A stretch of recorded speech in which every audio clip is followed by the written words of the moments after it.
Westside Church in Bend, Oregon, this is Behind the Message.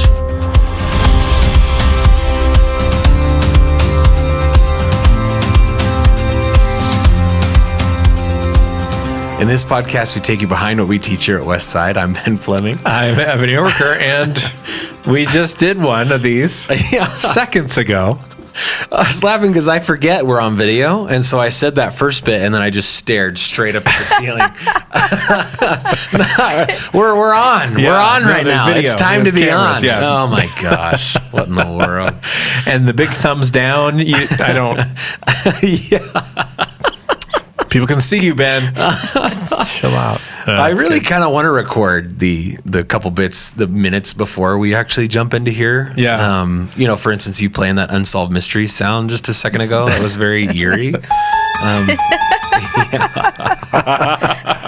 That comes stock, I guess, with this recorder device. So that guy, I feel like, needs to walk out. In the case of the alien snowshoer with the what was his name? Oh, it's seared into my brain. That John. John. John. Walsh. John Guys, Walsh. I'm close. I'm close. I feel That is it. close. That is close. Is it? Okay. I think so. I'm gonna look it up. Such a particular voice, particular jacket. Yeah. God, I loved that show growing up. I really loved it and was frightened by it. Yeah, it had the more eerie vibes than like America's Most Wanted, which all crime, Yeah. Unsolved Mysteries was like, this could be anything. Aliens.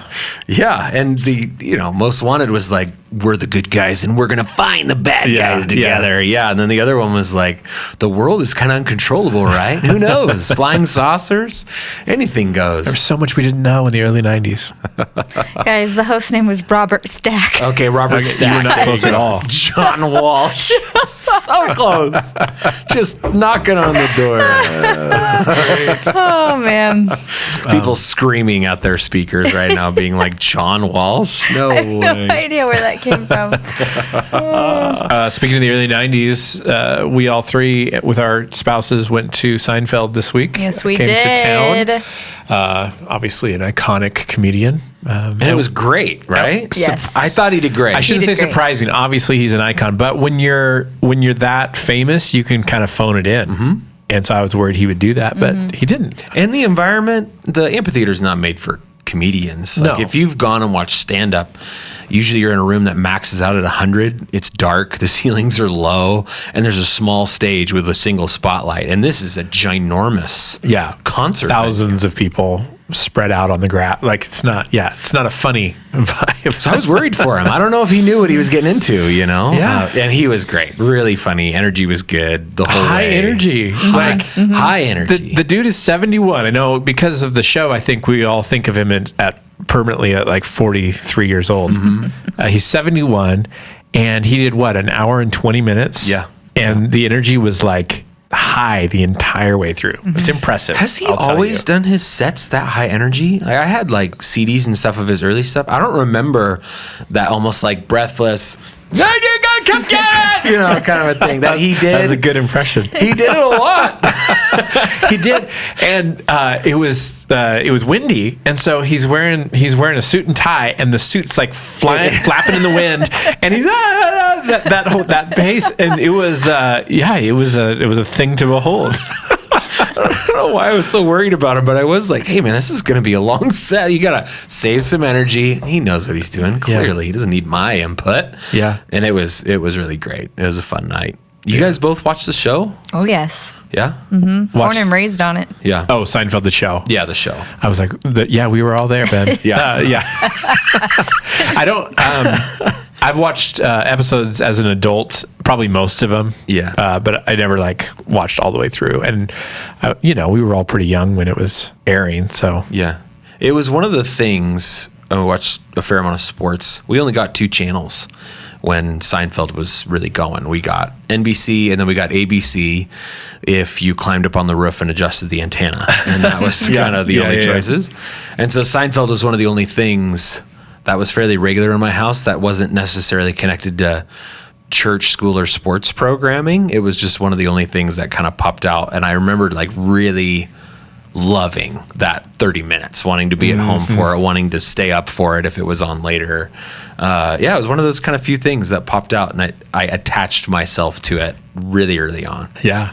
Those are the days. I mean, people will never know the intensity of rushing somewhere to catch your show. Yeah.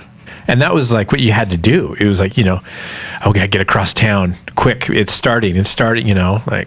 When would you have seen it? If you missed it, when would you have seen that Yeah. episode of Seinfeld? Yeah. You would have had to hear about it from your friends. And then until maybe were they rerunning that season in that off season? Like, would it go to Probably. break and then Yeah, they were running the probably. same one? So maybe that was your best shot. But then even then you had to get lucky and find the one that you missed. Anyway, Yeah. really such an interesting I remember, you remember TGIF, the Friday night lineup, and I think it started with Perfect Strangers with Larry and Balki Bartokomous. Holy cow. I have no memory of Perfect Strangers. They're Greek cousins that move into, I think Larry was like a lawyer in New York City, and then Balki comes over from the old country. Like an Odd Couple Yeah, thing. Odd Couple for sure. But there was it was like a 2-hour special, and so the time of it changed, and we missed it. And I remember I'm probably like 7 years old, like crying in my bedroom because I missed Balki, the finale. And you're right, you wouldn't be able to see it again. Yeah, what were you gonna do? Yeah, you'd have to wait for some rerun someday. I was so sad to miss the finale. Yeah, those lineups were Mad About You was in that group for a while, right? The Paul Reiser, Helen Hunt show. And I developed such a crush of Helen Hunt for a good long amount of time when I was a kid. Mad About You, Friends, right, was part of that. Cheers was on the early end of Seinfeld because Seinfeld took that slot, I think, or was in there somewhere. And then you got like Family Matters, Full House. Those were in there. Yeah. Yeah. Trying to make up this big chunk because you would sit down and then get into the rhythm of commercials every so often. But there was the idea of this 3-hour TGIF or 2-hour big slot. There's so much fun. It's kind of sad how much fun I'm remembering right now. And it's really just around sitting around the TV and getting chips on commercial breaks. Yeah.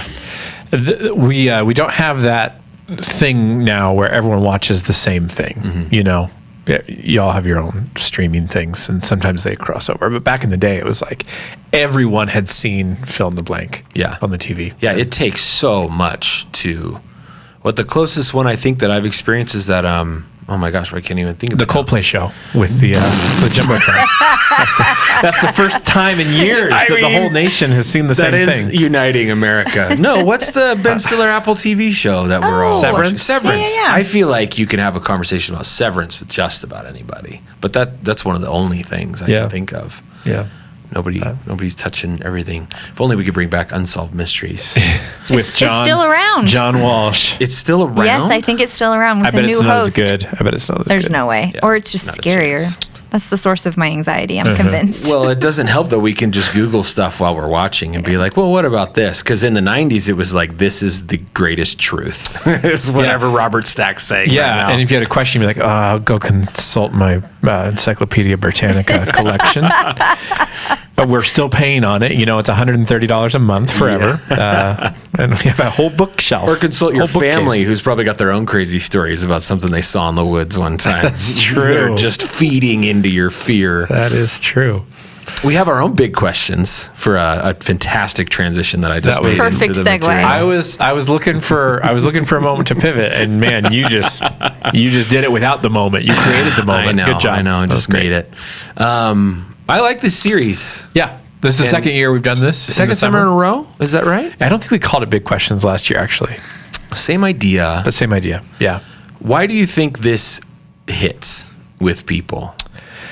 Well, I think in the summer, people are hit and miss. A lot of people are traveling. We're all traveling. And so you definitely want something to where if you missed last week and you came this week, you don't feel like you're not following, right? Mm-hmm. So I think it's helpful for the summer to have kind of these one-off things. Truth is, I think people have a lot of questions about faith and who Jesus is, church, all these things, and to open the door and say, hey, you can actually question and have some questions that are hard to answer. I think is a relief. Yeah. Do you think? Is that kind of it? Because I think in some of these cases, when I go down the list, we are giving some answers to big questions in cases. Yeah. I don't know if that we're always bringing up the most satisfying answers, or in some cases, like me this last Sunday, I'm not really answering the question at all. We're kind of talking about the things in the periphery of the question. Do you think then, because of that, it is kind of the relief of us even acting out or asking the questions from the stage? Yeah. I mean, one of the weeks you were on vacation, I talked about doubt and feeling far from God, and kind of made that point. Like these are big questions. The series not called Big Answers. Yeah. You know, like we're actually asking these questions as a part of us coming to terms honestly about the things that we struggle with within the faith. With no illusion that we're going to come out on the other side of these 25-minute talks being like, well, I'm good now. All my doubts are settled, or now I know the perfect will of God, or now I know why, bad things happen to good people. No, but to acknowledge, even from the stage, from you and I, like, yeah, I don't know. You said that yesterday. I don't know. And I think that honesty is maybe one of the most... it's a lifeline to those who have been fed up and maybe left their faith or left the church years ago, even because it felt like cliched answers and stuff that just didn't ring true. Yeah. I do find a lot of comfort in it, and I wonder if it's just as part of the process of getting older. What I've found certainly inside of Christianity, definitely inside of Scripture, and then even outside of that with just old mythologies, and whether it's the Greeks or the Romans and even other religions, I find a lot of comfort in this fact that all of us, for a long time throughout the history of humanity, we're trying to understand purpose. And we're asking that question, what is our purpose as humanity? What is my purpose as an individual? We're trying to discover what it means to get older or to be young. There's all kinds of things, the fountain of youth and different devices that we've used to talk about these insecurities that we have and questions. And I actually find a lot of comfort in the fact when I can sit in a room, maybe at Westside, and listen to somebody with some credence and some authority say, yeah, these questions are actually a part of the entire journey. They're not a little glitch or a reason that you don't have faith. This is actually the ancient thing that all of us have been wrestling with for a long time. And then to give oxygen in the room to say, and we can do this, we can ask these questions. It really is a beautiful thing. Yeah. And you bring up a good point. I'm no expert on Judaism, but other religions. I mostly focus on Christianity in my studies, but I do know that modern Christianity does a real poor job compared to like how rabbis would train their followers and disciples into asking good questions, wrestling with mystery, settling down in mystery and what you don't know, and also engaging in debate. And I think sometimes our worldview can like push against all that and just be like, no, just here's the answer. Just be okay with it.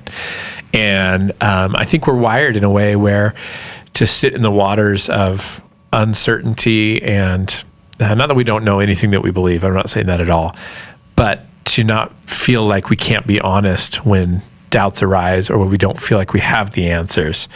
To push away from that, I think we miss something that is needed for our souls, right? And even on these weeks where we've just been honest with our own struggles in these different areas that we've been discussing, I feel like you feel the church kind of leaning in, like, oh, that's me too. I feel that way too. I have doubts too. Sometimes I feel far from God too.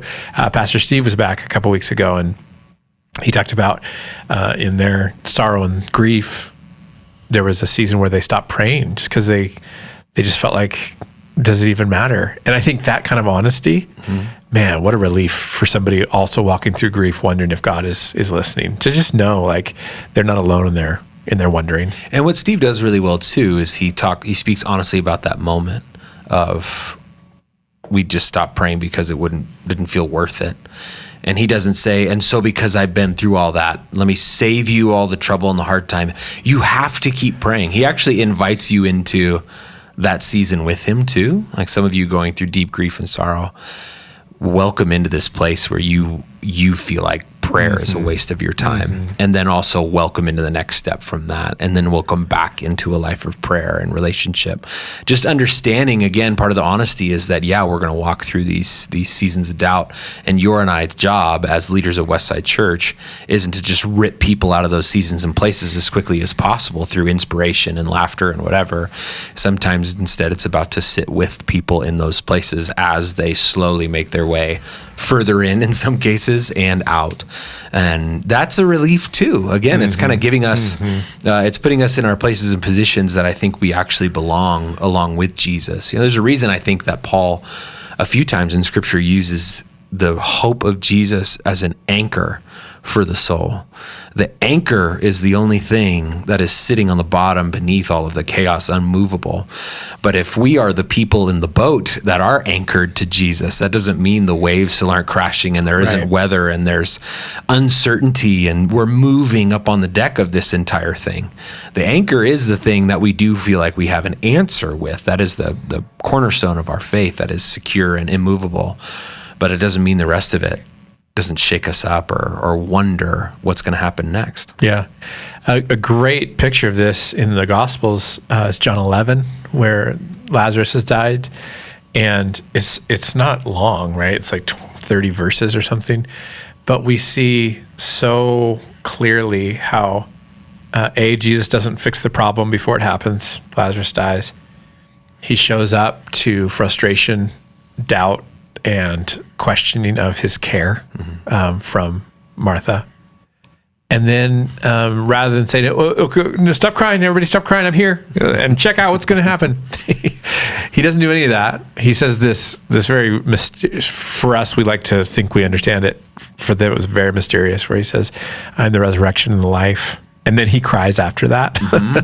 I mean, what a beautiful thought that here is Jesus, we believe the incarnated God, saying what is true and then still entering into a place of sorrow and grief with the people he loves. And then from that place of sitting, that place of I'm here with you in your suffering, then whatever comes next is pure grace. And for Mary and Martha, they got their brother back. He calls Lazarus out and he's resurrected. And we always want to skip to the end. We always want to skip to, okay, how is he going to fix this? The hope I find in that story is that he was willing, when things weren't fixed yet, to be fully present, fully connected to the moment. And so, on the worst days, I take such confidence or comfort in knowing, I don't know if it's going to get fixed tomorrow.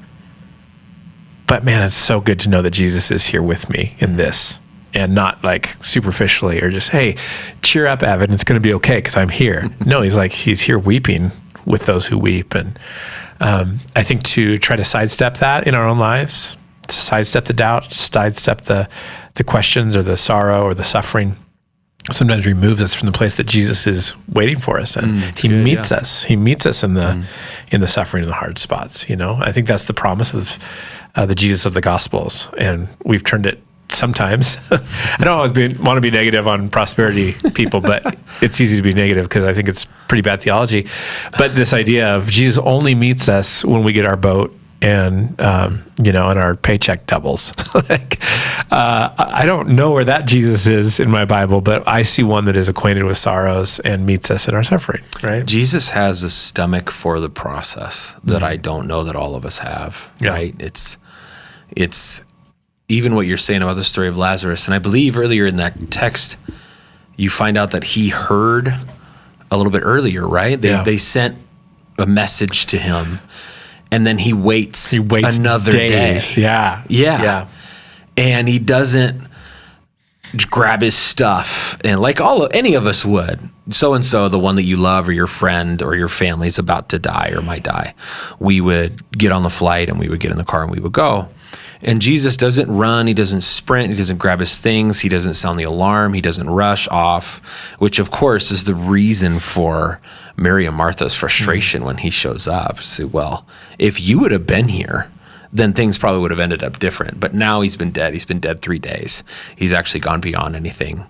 And Jesus has a stomach for this stuff that we just don't. Yeah. And that's part of that mystery. And the reason that we can't answer the questions particularly well in every situation is that all of the math in our humanity says, this should be his reaction. This should be his frustration. This should be his level of hurry and urgency. And Jesus very rarely, if ever, matches those things. And we don't know why exactly. Yeah. Other than the only thing that I can think of is that there is something for us in the process that Jesus wants to invite us into. Right. Now, again, I had a lot of people come up to me in a good way after this last week and say, well, Jesus wants us to go through.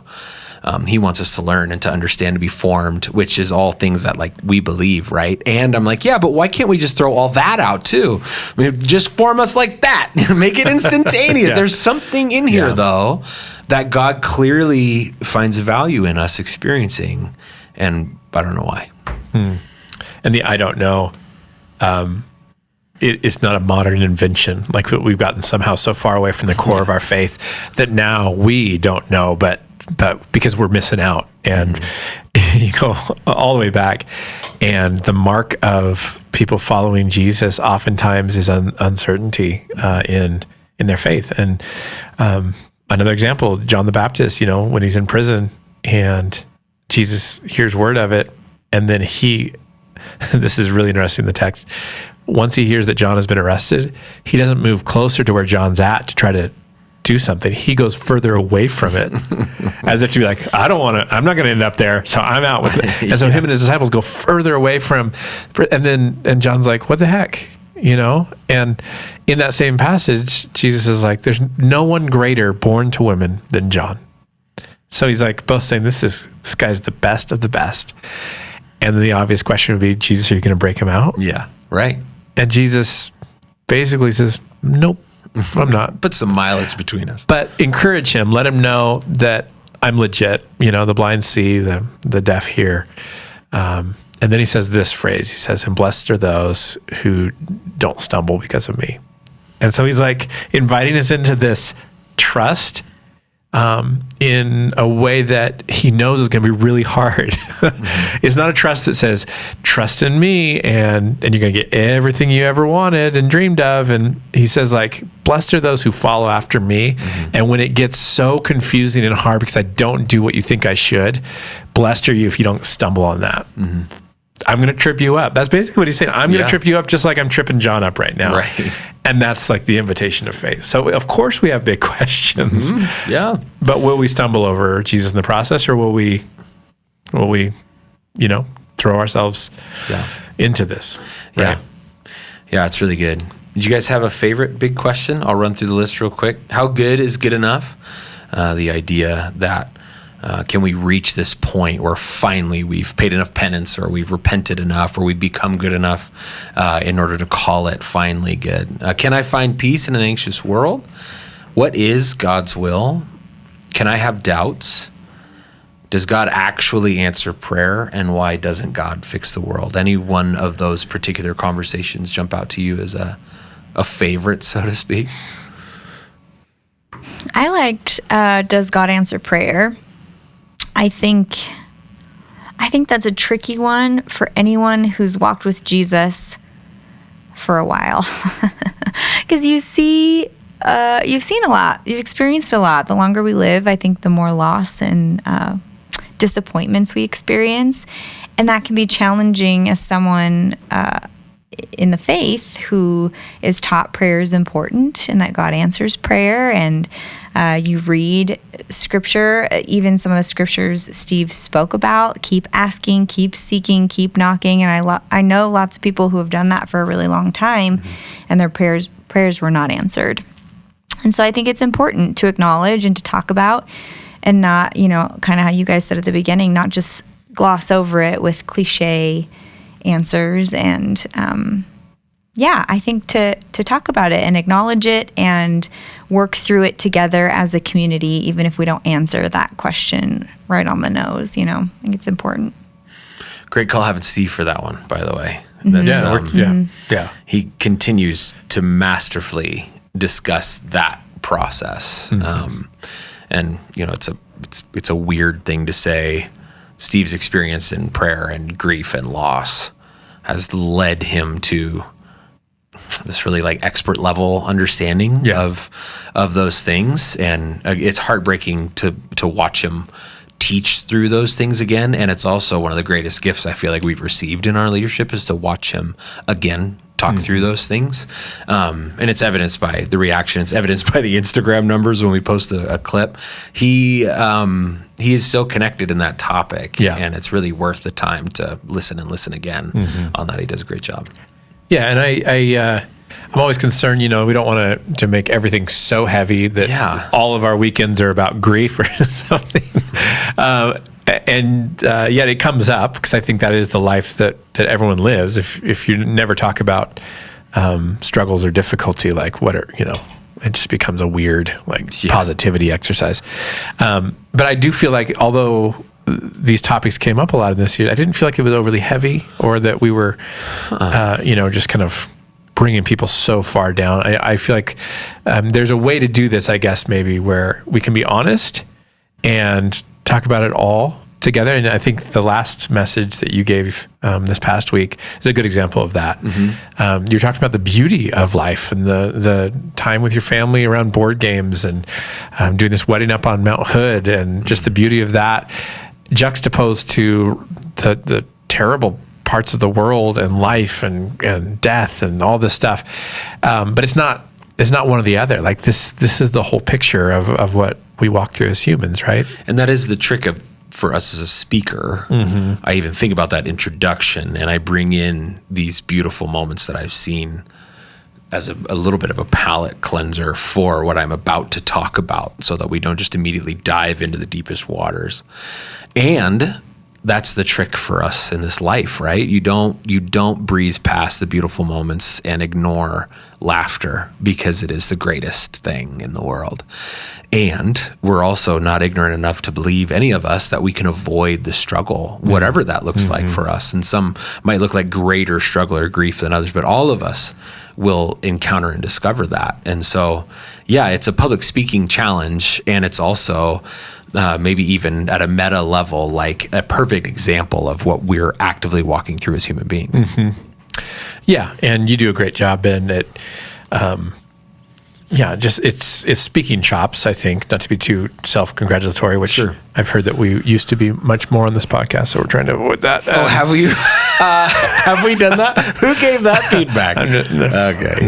I'm not gonna sell her out. It was my wife, wasn't it? It was one of our wives. I love that. But I think to not just make everybody sad and yet talk about honestly things that matter. That's the job. Right? Yeah, that's the job. And then always ending with you pantomiming squats. Squatting. Technically, yes, that's what you did. But no, your metaphor about somebody trying to break a record doing squats and failing, very memorable. I don't think any of us will forget that. I thought about that in the front row during worship in the first service. And I was really trying to hit this. Paul says that, he compares hope to groaning in Romans. And I was like, what's an interesting and appropriate story that would be memorable that has to do with groaning? And I can't think of many things, but the weight room certainly popped to mind. Well, and they're kind of brilliant because Paul uses the childbirth metaphor for creation as groaning. And I didn't want to go there. And you don't go there. Yes. Paul shouldn't have gone there. He's a single man. Yes. What is he doing using childbirth as the metaphor? Like, as if Paul. Anyway. So and Steve Nichols gone there enough for all of us. Yeah. If you don't know, listener, Steve has played the audio of his wife Suzanne giving birth to their son Hudson, not during a message, but he's talked about it many times, told the story, and then he played the audio for the staff multiple times. I've heard it multiple times. Have you really? Yes. Which is just terrible. That's a terrible thing. He hasn't done it on the platform yet. No, I don't. We wouldn't. I'd veto that if I knew it was. Sure. If Pastor Steve ever sends you an audio file, do not load it in. Don't listen to it. Listen to it, Just though. You should delete it. listen to it. Yeah. All I said, Ben, you wisely pivoted off of stories about the birth of your children into a weight room scenario. Yeah, so for sure. that was probably good. Well, that is that. It works in my mind. There is this like painful vein popping hope that happens in the middle of a lift where in your mind you're going, I could still do this. We can make it. And then sometimes you push all the way through that. And it kind of is the groaning that almost propels you to the completed lift. Yeah, and it is kind of gross. Like to gross. describe it, and I know. Even as you were getting the laughs talking about it, I'm like, okay, yeah, keep moving, Ben. I know. Let's get through. And I think that's the point, right? It's like, yeah, we're not talking about this pleasant, like, oh, we have this nice hope. It's not the heavenly vision that is the hope. It's the struggle that speaks to, we still have hope that something is on the other side of this. Yeah, there's like an intimacy to the groaning that is exemplified even in all of our lives. Like, have any of us in the room, as much time as we've spent together, have we ever strained so hard that we've been groaning in an environment together? Like, there's a thing that is like, I don't want to try that hard in front of my friends. Like that seems too vulnerable and too scary. And I can't imagine a scenario in which I would do that in a room that you guys are in. Because like you said, it's kind of gross. And it's the things that drive us to that point are deep pain and hurt and effort. And in a world that's become so nonchalant about so many things, or trying to gloss over stuff like that, it is that moment that Paul is describing is very awkward, and so we should feel that in the room when we discuss it a little bit, without going over the top of the speaker.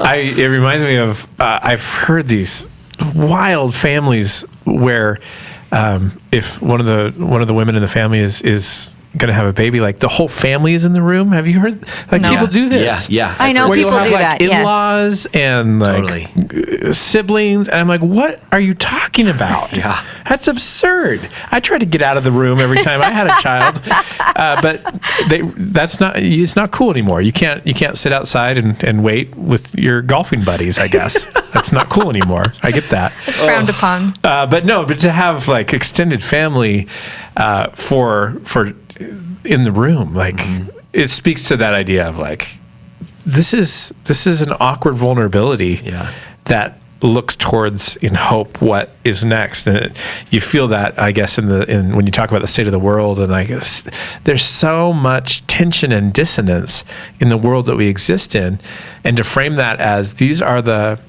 signs that there's maybe hope still, that not everything is given over to just, we've all given up. Yeah. No, there's a struggle and a push towards. It's deeply personal. Yeah. And the church, I think this will be exemplified in moments where we say we're praying for maybe politicians that we would say are in opposition to what we care about or what we do, and to be praying for that and have people come alongside us and go, oh, you're praying for that? And it's like, oh yeah, it's this vulnerable, I have hope for this whole thing, not just in the things that I'm currently aligned with or interested in, but the whole of humanity. I'm praying and contending for those things. That's a vulnerable place to be, right? To help reach out to the homeless population around you, and to have the responses of different people be like, that is hopeless, and why would you try that? Right. You know that they're only going to, and to look back at them in the face and say, but I care, I have hope for this entire thing. That's a vulnerable place to be too. It's much easier to just discount everything and say, well, you're right, it's probably not going to get fixed, and it's all going to go in the direction that it's going to go. But Jesus is asking us to be vulnerable and to groan and to strain and to give effort and sweat to things that so many people think we should give up on. Yeah, it's cynicism comes for hope. I mean, it is the enemy of our hope. That cynicism is the thing that is so directly opposed to the hope we have in Christ. And maybe that's the thread throughout these big question topics, is we're pushing against that cynicism that says it's not even worth it. The answer isn't out there for you, and so don't even worry about it. Just give up on your faith, or give up on the church, or give up on Jesus. It's not worth it. And that cynicism, I think, lurks and comes for all of us, and to push against that. I mean, how many of our heroes are just, the most angry cynics? Like, it's those who dare to hope in the face of impossible odds that we say, that's what I admire, and yet in our own lives, we're like, well, I've lived enough to know that's not going to work. Good for you. Yes. Good for you. But let's push against that and dare to hope. Yeah. And maybe I'll correct myself with all these big questions. We do not have all the answers to these questions within the ancient texts of our faith or, within orthodoxy. There are easy answers if you'd like to take them that I think come from the cynic heart. That I could answer all of these questions with a way that would be a little bit of a knee jerk and would make me feel safe and comfortable in the meantime. But none of those answers are vulnerable or actually encompass the entire journey that I'm trying to take on the way with Jesus, which is just much, much, much, much harder. Yeah. And I think you're right. You can have a pendulum that goes from easy cliches or deep, dark cynicism.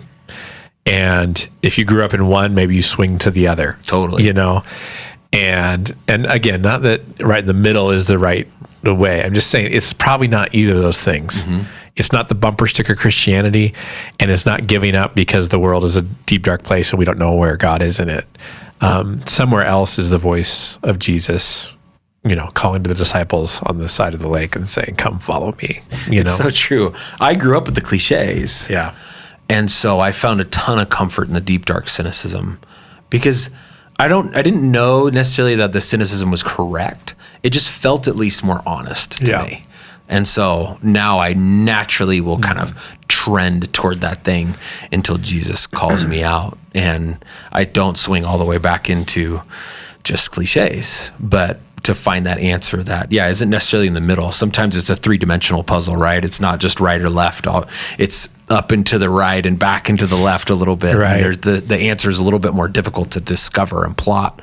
But there's something there, and that's part of the journey.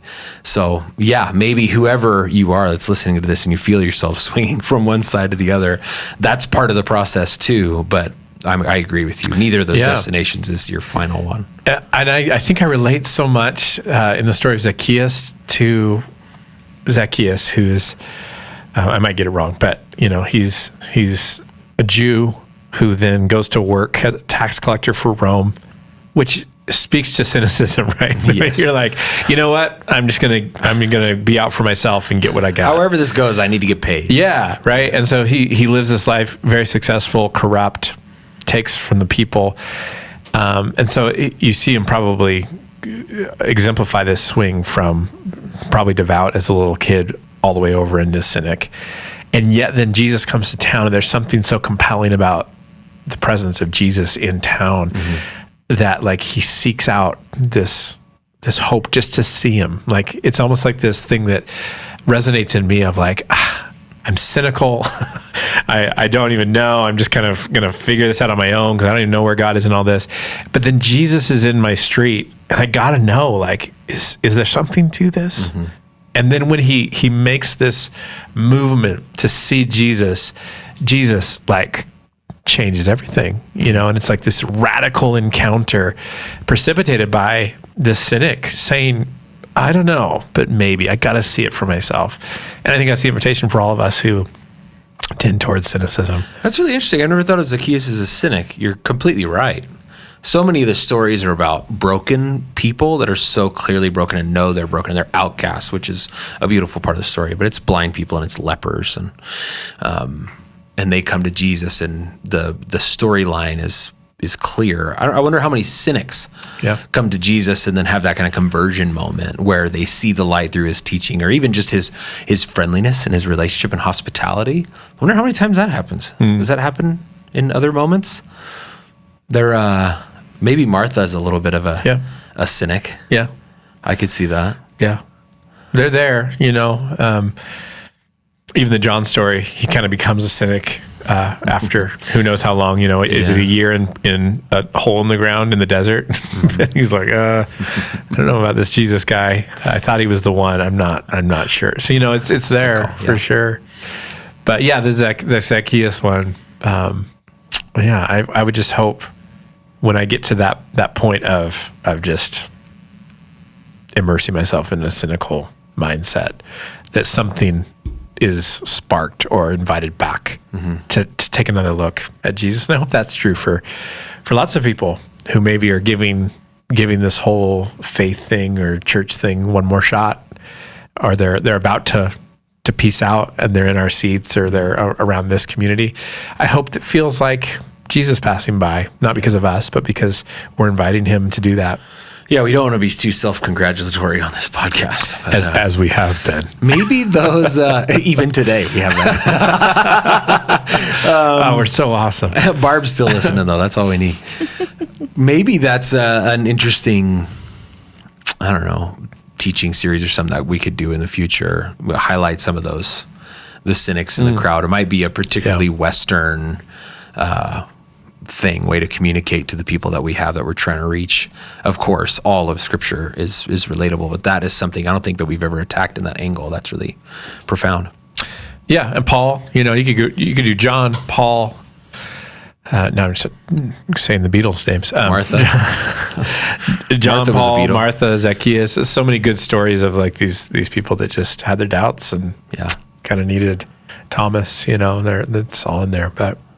Yeah, I think probably in our modern information age where cynicism is everywhere and getting worse and worse with political divides and ideological divides. And there's a beauty, I think, in this ancient invitation to set aside cynicism and become something different. It's good. Yeah. Lindsay, can you tell us about what's coming next? Give a little preview to the people. Yes. So this Sunday we start a series called Good and Beautiful, and it's based on a series of books by James Bryan Smith. And it's a formational series, so it'll be talking about faith through a spiritual formation lens, which is my bread and butter. And it's going to be really good. I'm excited about it. I can't remember how many weeks it is. 6? I think 6 is right. 5 or 6. Yeah. Okay. Yeah. Yeah, it's substantial. Yeah, and it kicks off, and I think this is the first book in the series talking about getting to know the God that Jesus knew. And I think sometimes I know for my faith, sometimes it's just like, well, I just want to know like the answers for my life to get through to success, to get through to being a good dad or a good husband or a good pastor. Like, give me the download, for self-improvement spiritually. And I think what we're going to be talking about is this idea of that's probably not the right approach. The right approach is I want to think the thoughts that Jesus thought about who he knew God to be. Yeah. And that's going to transform everything. Yeah. Right? Yep. That's right. It's interesting coming on the heels of this conversation, too. We basically just took several weeks saying, is it good and beautiful? And here's some places where it doesn't feel like that. And then the process of formation is for us to jump into a conversation that says, the good and beautiful God, the good and beautiful life. And maybe that's, again, kind of the broader umbrella of what we're trying to accomplish. Yeah, that's great. Looking forward to that. And can we say, Lindsay, you're going to be preaching in this series. I am. Which we're excited to have you do that. You're not nervous. You're up on so that stage all the nervous. time, Lindsay. What's the difference? Public speaking versus public singing. They're different. You talk a lot up there, though. Yeah.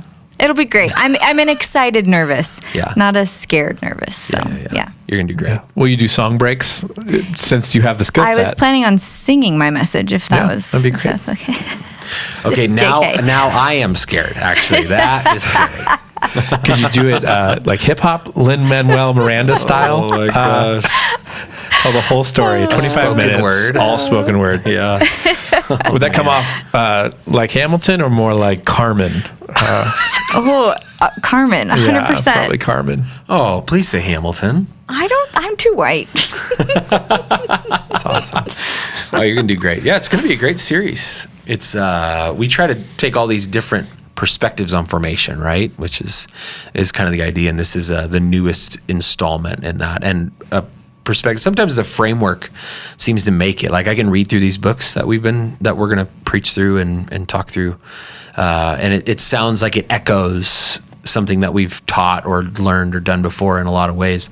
But even just the adjustment of the framework can make it feel like a completely different thing, or a little bit more palatable, or more understood for some, or maybe other material wasn't as much. Yeah. And if you tune out when you hear the word formation, because I know it's kind of a trendy word, and just right now in the last 5 years, I've heard it more than ever before. Yeah. But how it's been helpful for me to think about is so much focus has been for a long time on just what you know about God, about the Bible, about your faith.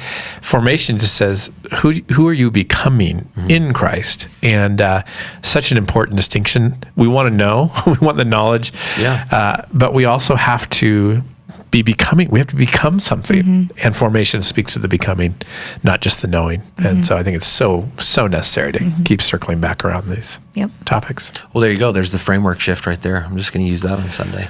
Do it. Easy peasy. Do it. Yeah. Here we go. 2 in a row, Ben. Come on. Yeah. Ugh. Exhausting. This isn't shared leadership. What is this? Every solo pastor listening that speaks 50 times a year is rolling their eyes so hard. I used to do it.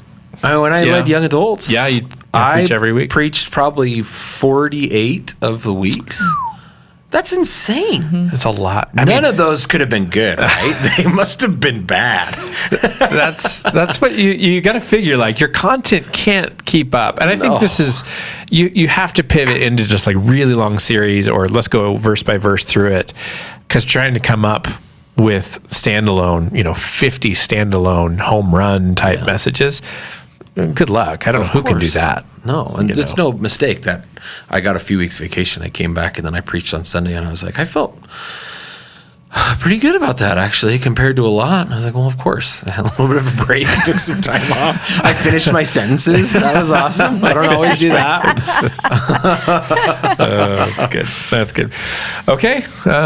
Great. Good conversation today. And good. Looking forward to this new series. Are we doing a podcast every week for this next one? I don't think so. Tell me now. We're deciding in the moment. Plan it now. Air. The music is going. Hurry. I'm going to take that as a no. We'll see you soon, everybody. Sounds right. Okay.